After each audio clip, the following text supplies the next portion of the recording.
এখানে ব্যক্তি নয়, ধানের শীষকে বিজয়ী করতে হবে, কারণ এই বিজয়ের সাথে অনেক ঘটনা জড়িত।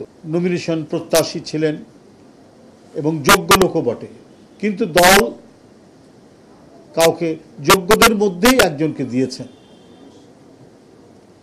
তো সেটা অভিমান থাকতে পারে, সেখানে কথা থাকতে পারে, সেটা ভিতরে হবে, কিন্তু আমাদের খেয়াল রাখতে হবে যে আমরা রাস্তা ঘাটে বিভিন্ন জায়গায় এই না পাওয়ার বেদনার একটা যদি আমরা বিশ্রী রকমের একটা অযৌক্তিক কাণ্ডজ্ঞানহীন আচরণ করি, তাহলে আমরা জিয়া রহমানের আদর্শকে অনুসরণ করা হলো না, দেশনেত্রী বেগম খালেদা জিয়ার আদর্শকে অনুসরণ করা হলো না।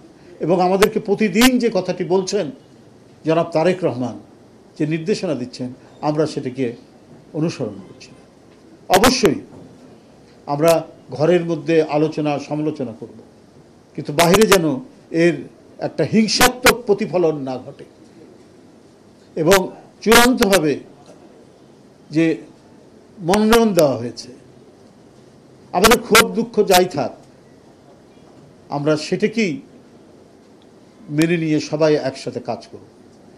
এটাই আমাদের ব্রত হওয়া উচিত, কারণ এখানে ব্যক্তি নয়।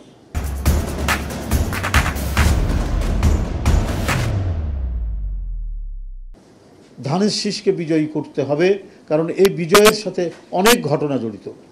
আমাদের সার্বভৌমত্ব জড়িত, স্বাধীনতা জড়িত, বহুদলীয় গণতন্ত্র জড়িত, এবং সত্যিকারের মানব উন্নয়ন, দেশের মানুষের উন্নয়ন জড়িত। তো সেগুলোকে নিশ্চিত করার জন্য আমরা ধানের শীষকে বিজয়ী করতে হবে। এখানে ব্যক্তি বড় কিছু নয়। আমি আজকে দেখছেন একটি রাজনৈতিক দল, তারা 16 বছর অন্যায়ভাবে, জোর করে, অবৈধভাবে ক্ষমতা গ্রহণ করেছিল। এ বিষয়ে কারো কোনো দ্বিধা নেই। অনেক ছোট বড় রাজনৈতিক দল নিরন্তর সংগ্রাম করেছেন 2009-এর পর থেকে। শুধু জোর করে ক্ষমতা দখল করেছিলেন এই জন্যই যে তাদের প্রচুর টাকার দরকার ছিল, এবং এই প্রচুর টাকা উপার্জনের জন্য জনগণের টাকা লুট করার দরকার ছিল। জনগণ যে টাকা সঞ্চয় করে কোথায় করে?